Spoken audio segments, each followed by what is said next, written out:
ko pa siya para maganda.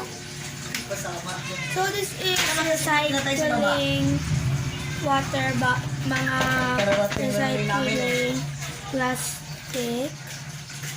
Apple yan guys, oh. Apple. Ito yung pinagdugtong ko lang yung wet ng ano. Ito yung ginamit niya, acrylic paint. Tapos ito, bote ng Mountain Dew. Tapos, inano ko lang siya, ginanon ko lang siya ng cutter para magmukhang dahon talaga. Apple. Ayan. Nilakyan mo sana kunti, be. Yung, Dahon. Yan. Ang ganda. syempre, i-rate nyo to guys out of 10. Comment nyo. Yan, ang cute niya para sa akin.